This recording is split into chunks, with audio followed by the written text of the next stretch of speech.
I just love the fact that they've done that now. I don't have to do it anymore. Yes. Welcome, everybody, to this edition of Beers with Bill. It is my pleasure to welcome back a good friend, Ren Navarro, Beer.Diversity. Ren, welcome back to the show. Thank you. It's nice to be back. Yeah. You have been busy since we last talked.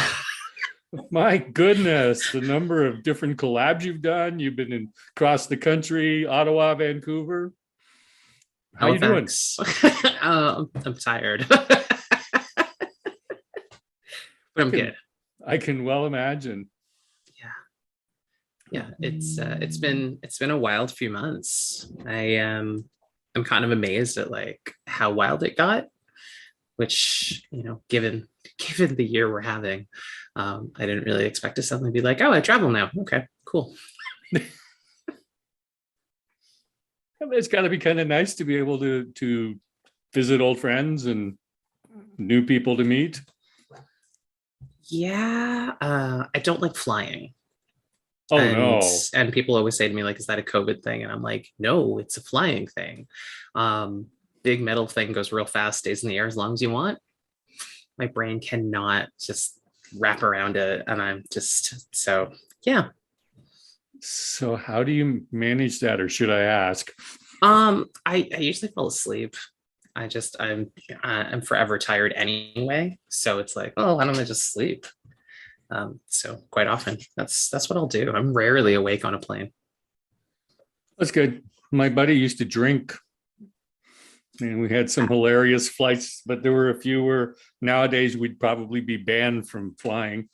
Also, like drinking on a flight, like I got accidentally drunk on a flight home, because clients got me a really good seat. So I got like wine in a glass. And the air steward kept coming by and being like, I think you need some more. And I'd be like, oh, okay, sure, whatever. And I think it might have been 3 glasses, but I was like wrecked. And it is such a Yeah. weird feeling because you know that normally, like if you're on the ground, like this is not how you'd end up. So it's interesting. So what's the last few months been like for you, besides the travel? Um, it's actually been a large amount of it. So I was in Halifax for a week, doing a collab with North Brewing, and I'm getting a little bit of rest. They tricked me basically into coming out to relax, which was lovely. So Becca came with me, so it was a really great trip to kind of hang out, do a collab. The beer will be out, I think, in a week or two. So that's pretty cool. Yeah, I think that it's real. I mean, planning for the new year is always trying to like figure out what to do next year.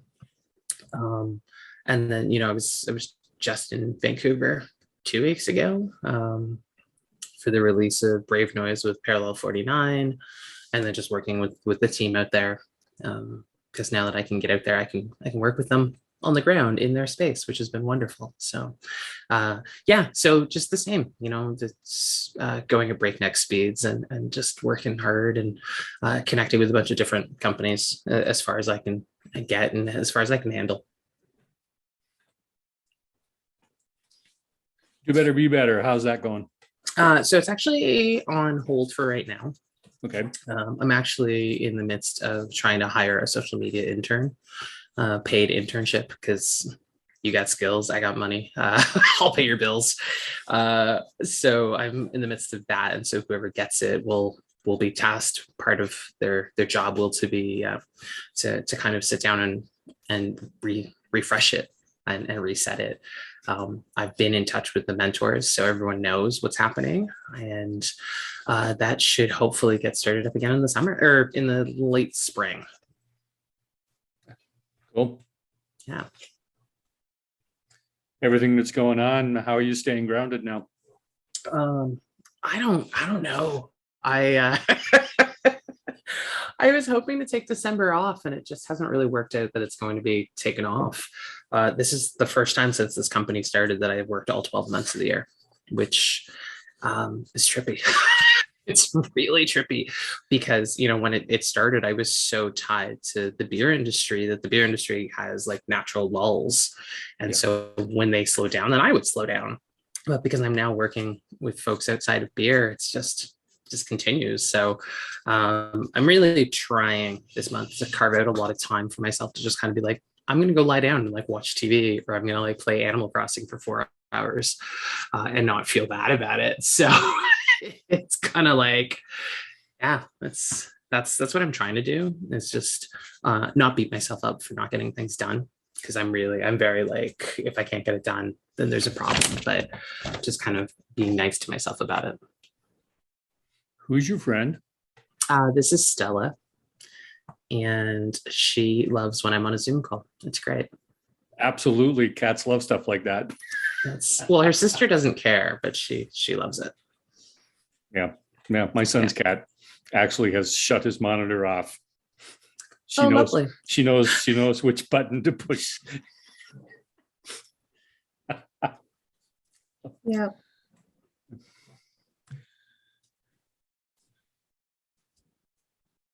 I'm just looking at my notes because I was going to just take this without any notes tonight. All the notes. Absolutely. So up in Ottawa, you were doing a collab, right? Yeah. So it was Brave Noise again, and it was at Dominion City, and then there was also an industry talk. And it was a fast trip. I was out there for 3 days, worked for a day. Like, it was show up for a day, work for a day, go home. Yeah. But it was great. Like, I'm part of the Brave Noise collaboration group, which is based out of the States. So that's Brienne Allen, who's Rat Magnet, for those of you who don't know, on Instagram. And in May, she asked the infamous question now of, has anyone ever faced any sexism because she had a bad day? And then suddenly the floodgates opened, and a lot of stories, and I mean, every story was really important, but it was anything from like, that guy called me stupid, to like sexual assault.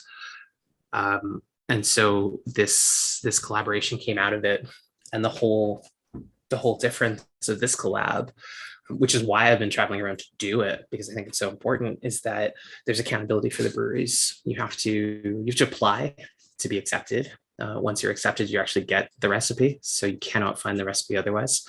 And you have to submit your code of conduct or your value statement, and then it has to be on a QR code on the side of the can, which means that any of us who get a can can scan it and see what that brewery is all about. Which is it's so incredibly different from what has happened with past collabs. And I think that it's made it a lot more important, but it's also made it a lot scarier for breweries, because now they have to commit to real stuff. They can't just say, well, we're nice people, because nice people do bad things. Well, accountability is a good thing. And it's been quite a long time coming. I remember when that blew up in the spring, and there's still a lot of controversy around it. Or I shouldn't say, there's still a lot of, I can't even have the right word for it. There are still people who are kind of turning a blind eye, and they shouldn't be. So. Yeah, it's wild. It's been a wild ride, but It really you've got a lot of allies in this now. Yeah, it's been pretty cool doing this, and being the like Canadian consultant for this, and seeing the Canadian breweries that are signing up, and those that aren't, that I thought would kind of be leading the charge to be part of it. And the difference too is it's a pale ale, so it's a super accessible beer. We're not talking an imperial stout. Elo Black is beautiful, which I mean, that was an interesting collab anyway. And, I got to be part of a bunch of those, but there are very, very few breweries that have brought it back this year. And to me, that just means that it was kind of a flash in the pan. We did it. We said we cared about Black people for 2 months, and then we moved on. And it's really awesome to know that the breweries out here have done it. The Counterpoint, TWB, Block 3, Shortfinger, and myself, like, our collaboration has come back. People's Pint have done it again. Reverence Barrel Works did 4 versions of it. But I've listed how many breweries, and that's it. Whereas last year there were 1,200 breweries that participated across the world, and just a handful have redone it this year. Yeah. It's baby steps moving forward. Fingers tightly crossed. Yep. What's been the most exciting collab that you've worked on this year? Oh wow. Um, like looking at some of my cans. Um, I would say bringing back Nothing Civil with Wellington. I think that that's still, that can still has me shaking my head. Like, we sat down, and that was, Lexi, Truth, and myself, who are the Lacuna Collective, and we sat down and talked about it. And Truth started drawing it out, and there were guns and nooses and police dogs, and we pitched it, and they were like, "Okay, cool." um, every time it comes back, I'm just like, "What?" And this year they did posters. If you bought X number of cans, you got a poster. So there are people with this poster of this, and being able to put names of people who were killed by the police state throughout North America, and bringing up awareness for things that, again, we talked about it a lot last year, and we're not talking about that much this year. So it's exciting to see it come back, and to know that it will actually be back again. I will not say too much about it, but it's coming back. So, which has me like triply excited. Well, it's great that we have such a supportive craft beer industry in the region. Mm-hmm. Yeah, I think we're really lucky, and I think that I know everyone who's on this doesn't take it for granted, but a lot of us do take it for granted that it's just there. When we talk about community and the things that we do when we get together, there are breweries throughout Ontario that have no idea how to even start. And when you think of like the Counterpoint rebrand, and that now they are saying in writing that they are about community, and this is how we define it, and this is what we're doing. Like, can you imagine a Toronto-based hype brewery doing that? Like, no, it's not going to happen. And I think that, the TWB model, how many co-ops are there? There's not a lot. And I think that, short finger can never exist outside of here. Like, there's no one else that's like a mad scientist like Rob, who's just like, I just want to make what I make, and and have people be excited about it. So I think that we have to remember that each of those breweries too are so important and so integrated with our community. And a lot of those people aren't from, quote unquote, from the community, but they've come in and done major changes. And I mean, that's why I'm here. Like, I knew when Rob and Kat moved out here, and we're, super excited about it and understood. So I think that, yeah, we're pretty darn lucky to have what we have, and have a true community of beer lovers, but just people who really want to do good things for each other.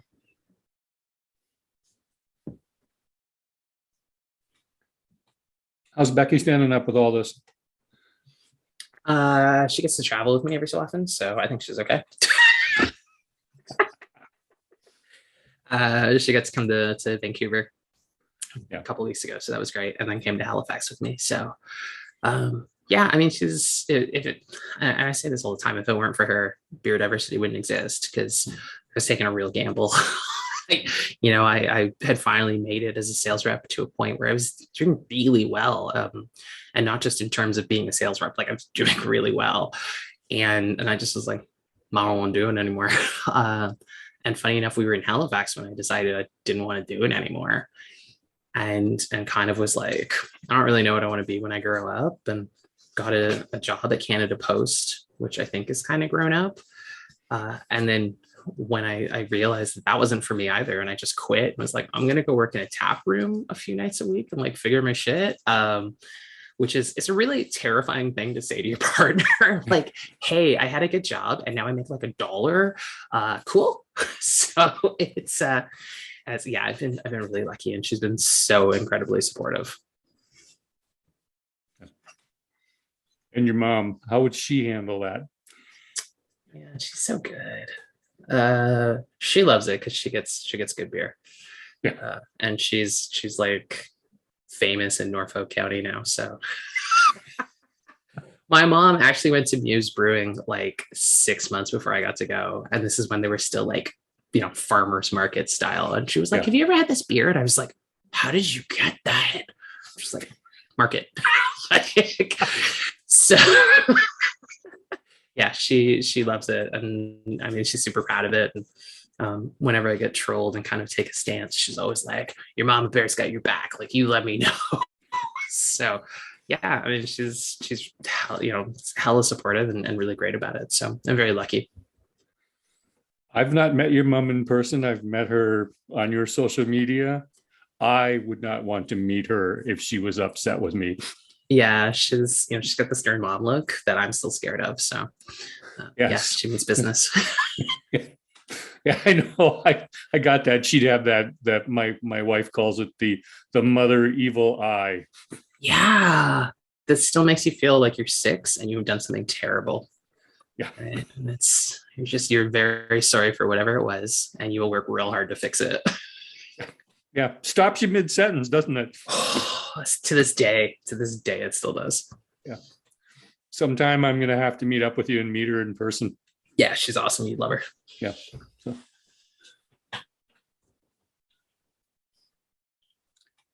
I love that picture of you brewing up at Dominion City. Yeah, that picture makes me look really cool.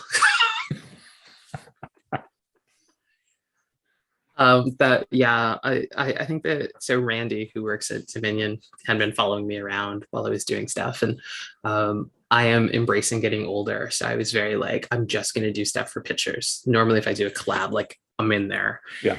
And I was just like, everything hurts too much. Like I can't. I'll do like 2 shovels of grain out and go back to the bar and have a drink.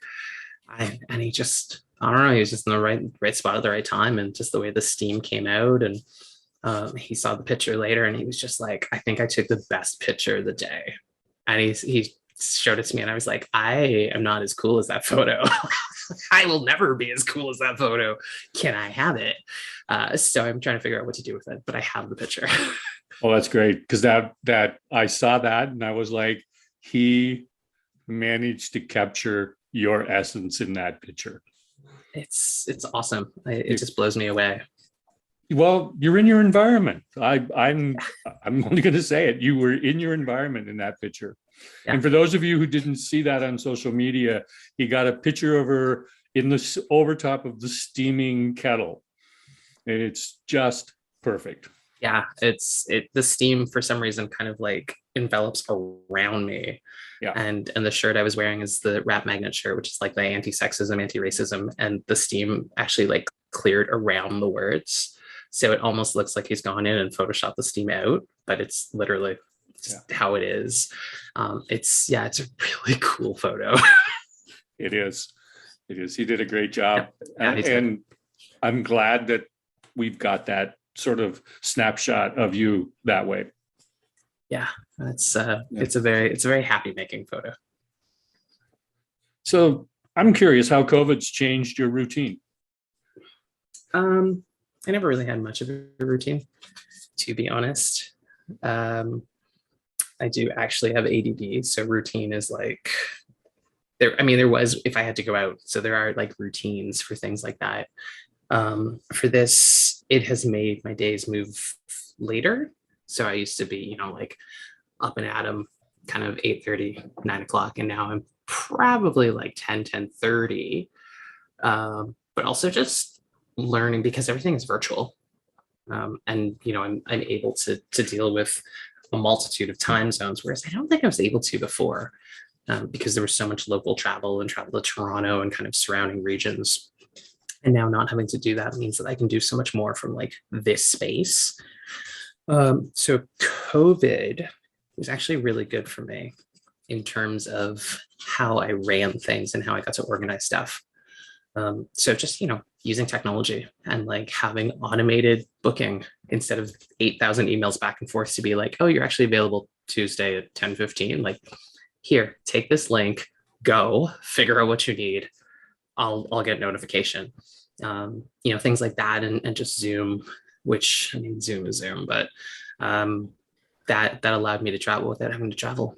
So, I'm working everywhere from local to Toronto to Ottawa to Halifax to Vancouver to Scotland. Wow. From here. International. I love it. Mm-hmm. and a lot of stuff in the States. And I have no intention of traveling to the States for a while. So it's incredibly nice to be able to do it virtually. I think personally, I think virtual is going to be here to stay for a long time. Yeah. People have really gotten comfortable with it now. You have done a number of shows too, the LCBO, and I'm trying to think what the latest one was. I didn't catch it, but I saw the post for it. Yeah, I did the social. Yeah, the social. Which is a Canadian talk show. It's kind of, it's The View without the screaming. Oh, so a Canadian version of The View. I like it. Yeah, it's lovelier. So that was my third time this year on to talk about beer, which is always so strange because this was also the first time it was live because again, pandemic, it was always pre-recorded. And so by the time for the last two, by the time they had aired, the beer was long gone. And of course I had picked very niche things. So, I was picking like a specific merit beer, a specific short finger beer that like, by the time it aired, Rob was like, we haven't had that beer in like 2.5 weeks. And I was like, people are gonna show up and ask you about it. So yeah, so this time around, it was a little more mainstream. But it's usually I can go pretty far afield with it. How was it for you? It's good. I mean, again, I'm doing it from home. So, in the olden days, that's a drive out to Toronto 2 hours before, and then you're just kind of hanging out. And then it's, maybe you hang out for another thing. So it's like a 10-minute segment then turns into a 4-hour ordeal. Whereas this time a 10-minute segment turned into a 10-minute segment. Because when I was done, I walked out of the room, it was done. So, and it's, so yeah, I mean, they do like our practice run through. So let's say it was 20 minutes, but I didn't have to wear pants. So that was cool. Oh my goodness gracious. You are now starting to sound like Cam. Listen, pants are overrated. I mean, TV's only going to see me from like rib cage up. So why am I wearing pants? I love it. I'm not even going to ask you what the best change of COVID is because I've already got that. No pants. I don't have to wear pants. Yeah, it's pretty awesome. I only have to groom this part of my body. And also I've taken to just wearing toques all the time, which, I think that Terry's like, yeah. With work, traveling, you're always like, but I wanna look presentable. And now everyone's at home, so you're like, toque it is. I could do my hair or I could put on a toque. So I'm wearing my civilian toque. It's very comfortable. So I see that. I actually was out having lunch with Troy and a good friend that we used to hang out with end of every term to have wine and cheese. And I walked in with my ponytail and he said something, and I without missing a beat, because he's a little older than me, and I go, because he's got a ponytail, I know what I'm going to look like when I get older. Right? Like, I mean, this is the time that you get to do these things. So it's like, I don't know. I think that if we ever get back to being a lot in person, I'm not going to fare well. Gotta remember pants. No toque.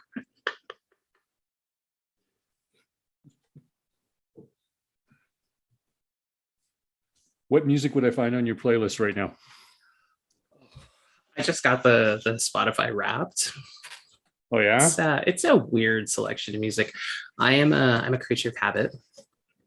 I like to go with things that make me feel very relaxed and comforted. So I think firmly stuck between like the late 90s and like mid 2000s. I've been listening to a lot of They Might Be Giants, Tori Amos, Nine Inch Nails. I actually just bought some Nine Inch Nails on vinyl because Spotify took 2 albums off that I really liked. And I was like, well, I guess I should buy it on vinyl. So I did. What else? I just went to see July Talk the other night. So there's like a few new things that I really dig. So really like fairly upbeat, kind of crunchy stuff. Occasionally I would listen to Ministry. And then like I might listen to like some classical stuff in there just to like chill a bit. I also just bought tickets to go see Tanya Tagaq, who is from Nunavut and is an amazing singer. So yeah, I think kind of an eclectic array of stuff. Maybe And some then, Donna Summer in there just for some like disco kicks. so what kind of record player do you have for your vinyl? It's that one right there. I don't know what it is. Okay. It's inherited. It was actually my late father-in-law's. I think it's like 37, 38 years old. And I took it to get checked as we were moving to get it serviced. And the guy at the store was like, "Are you even old enough to own this?" And I was like, "Oh, thank you. Thank you." And he's like, "It's in great shape." He's like, "You don't have to replace anything on it." So they cleaned it and it's going well. I do know that this is a Sony receiver, but that's all I know. So No problem. And I know what's been floating in the back of my head. The prize that you finally received from Aaron. I had to take it back to her. It was right there. So Aaron's award has actually made its way finally to Little Beasts. Yeah. So Okay. which I had for a couple months. Yeah. And a lot of people would see it in the back of my sessions and stuff and be like, "Oh, what's your award for it?" I'd be like, "Oh, it's not mine. Don't worry about it." That must have made for some interesting reactions. I feel like if you just go, just keep going with the flow, people will be like, "Oh, okay, sure." Yeah.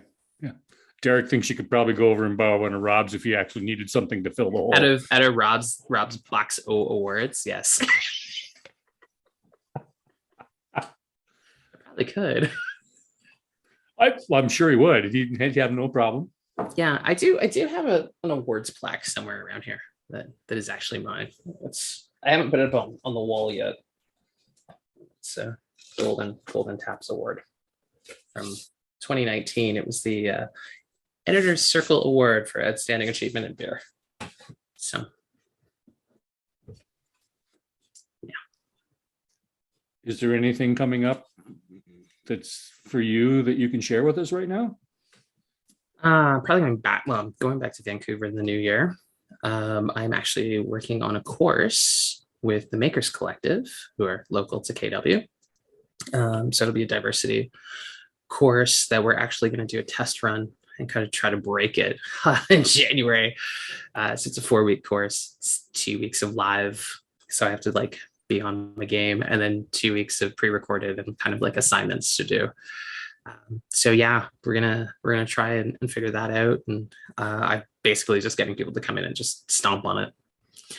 So if that works out nicely and it survives the stomping, then it'll get released probably in February. And then that'll run for a while. So that should be exciting.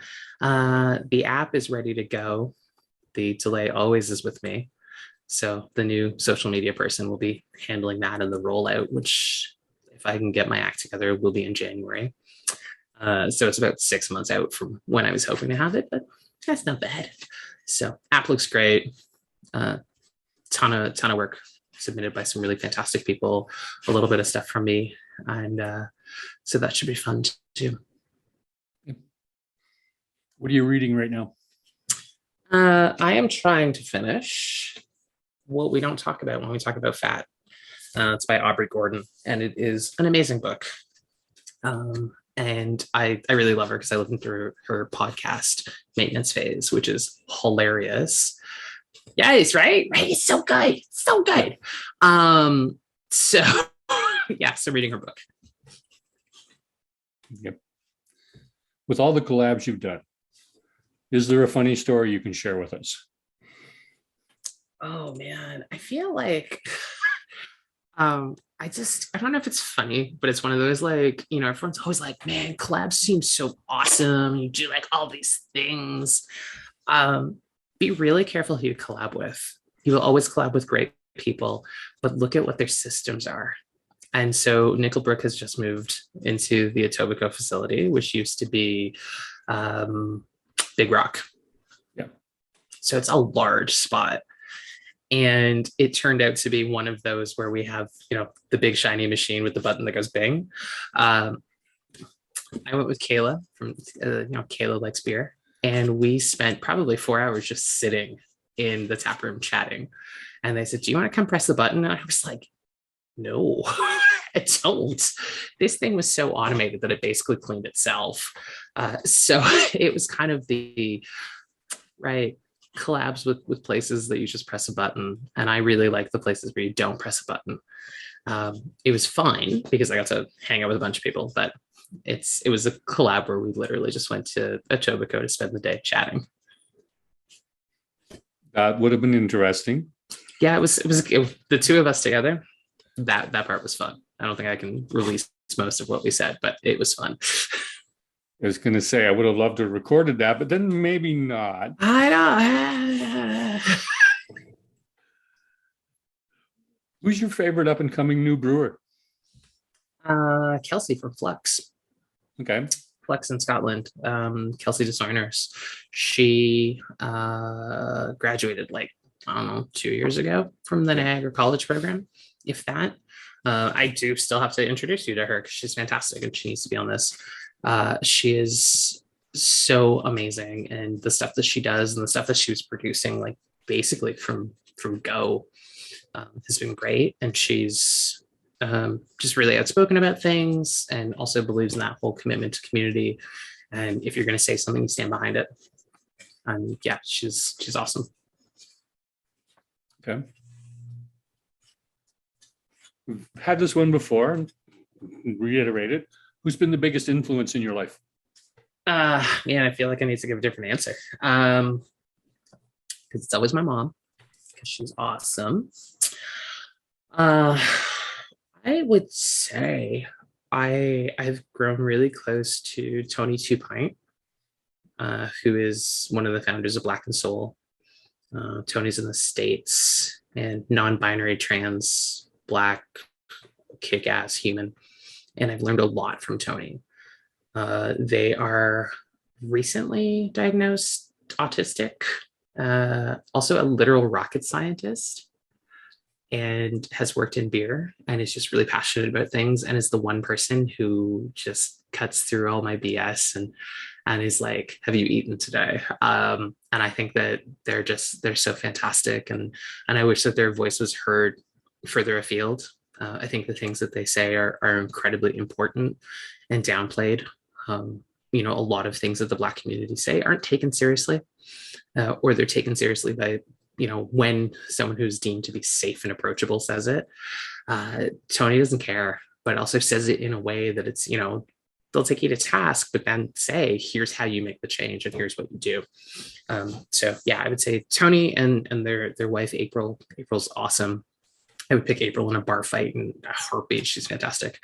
So I think the two of them, we've become really close in the last year and a half. I've known them for probably like 3 years. And I think that with all of this and being so much more virtual, we've grown real close. And so I would say that Tony and April. What's the most important lesson you learned from them? Don't be afraid to believe in what you believe in, and stick with it. Someone's always going to tell you you're wrong, or like you shouldn't do it that way. But if you believe it and it's going to do something awesome and it's going to make some great changes, stick with it and understand, who's going to have your back, and don't be afraid to get a little dusted up. All great sage words for sure. Yeah. Someone asked me what I did for work, and I was like, to fight with strangers on the internet. So that's my new job title. I fight with strangers on the internet, usually about diversity and inclusion, because people think it's a sham. And so Tony and April have really taught me how to stand my ground. And I've had some interesting headbutts with folks that I don't know if I didn't have them behind me if I would have gone as hard as I did. I can well imagine. If you could spend a day brewing beer with or having a beer conversation with, who would that person be? Just one? Oh, you can pick as many as you want. Oh man. I always love hanging out with Rob. I feel like Jen Nad, who's in Quebec, is amazing. I would love to spend more time with Melanie Durkin, I think. No, that might be Meg's last name. Melanie's at um, Charlottesville. Yep. Melanie Dirksen. Yep. Dirksen, right. Yep. And then Meg, I think, at Gray Matter. Love to spend more time with her.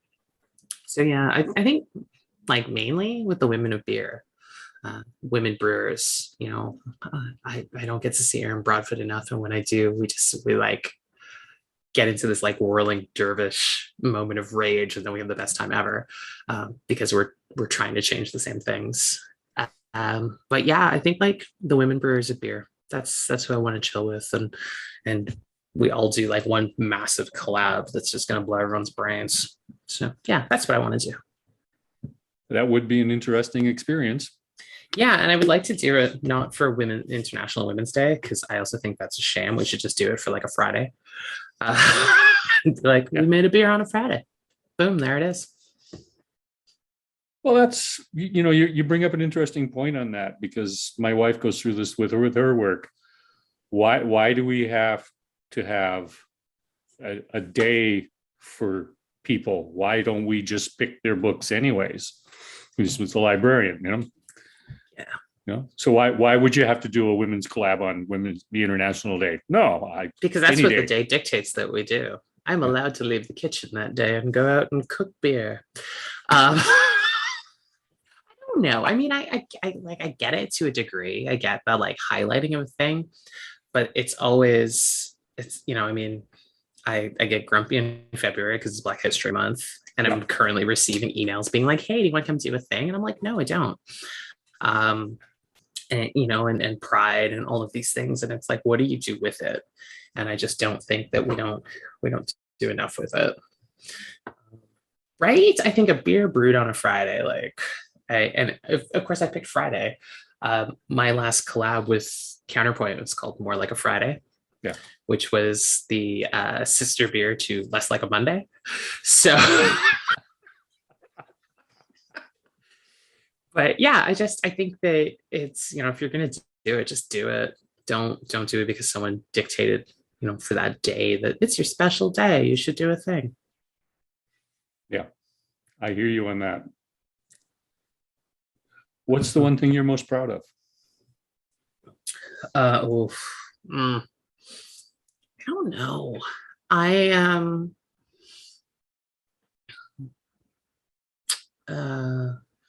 still able to get out of bed and get dressed every morning. I can take that.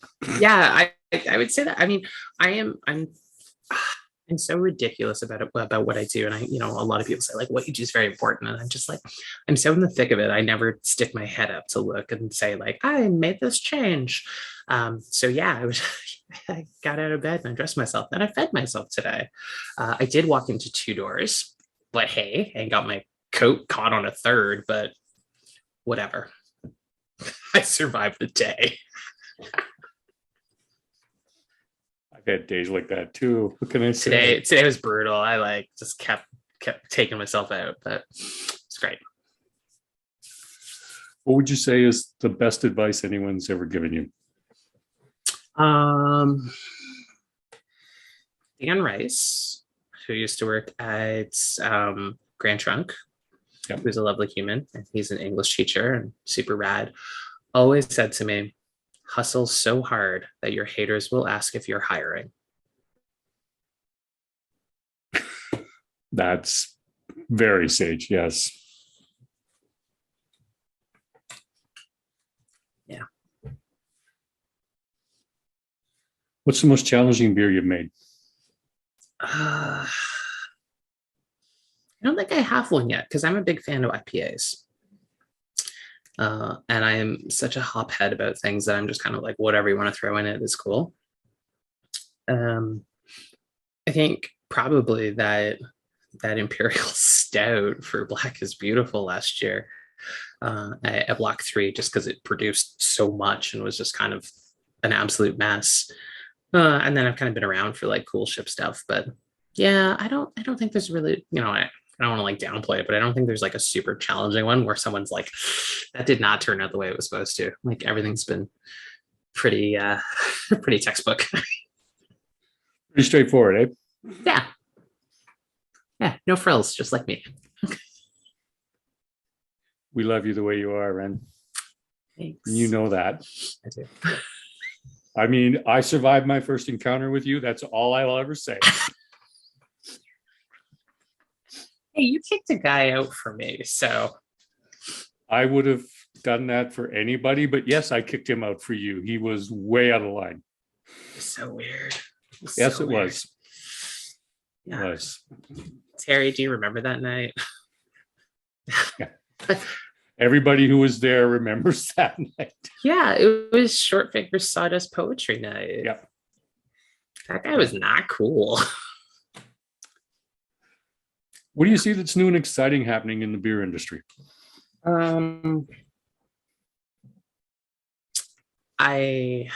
don't know if it's new, but the exciting part, which is kind of disappointing, is a stand for accountability and more transparency, and less of we'll just wait until everything's perfect to tell people what we're doing. I think there are, you know, people say it's cancel culture, but it's not. It's we're asking for accountability, and then breweries are starting and saying we're going to start on the base of accountability. And so it's been really great to see a lot of places say like this is what we're going to do, and this is how we're going to talk about it. And here are the places we're not going to work with because they've done something, and yeah, it's money loss for us, but we don't need that kind of stuff. So again, baby steps, right? Oh, total baby steps. It's going to be a long time. I don't think I will live to see full success, but I think that but that's also not my aim. I just want to help get people used to it, and that as more and more people do it, it will continue. But yeah, I don't want it to be like, oh, everything's fixed. Not while I'm alive. There's no such thing as everything's fixed anywhere or anytime. And you know exactly. That, I know that. Yeah. So yep. I'm going to turn this over to everybody else. So I'm going to start by saying, Ren, thank you again for sharing with us the story of what you've been moving forward with and everything that's going on. I always appreciate the fact that whenever I message you and go, hey, would you come on the show again? You immediately like, yes, because I know how busy you've been the last few months. So thank you for taking time to come and see me and have a conversation with me. I always appreciate your insights in the industry. I want to remind everybody that the message I sent out about Sawdust City and Sam being on the show the first week of January, the reason you need to place your order is 2 of those beers will not be available next week. They'll be gone. So we need to get that order in as soon as we can if you want to order it. The Christmas show is tomorrow, so yeah. Let me know by noon because they ship on Thursdays. Yeah. And the Christmas show is going to be live at Counterpoint, provided Omicron does not shut us down. I'll be sending an email out to everybody so that they can reserve a spot. And next week, Peter Collins, TWB, will be joining me and for a lively conversation about what's happening at the co-op. Thanks, everybody. Ren, again, thank you for joining me this evening. Always. We love having you on the show.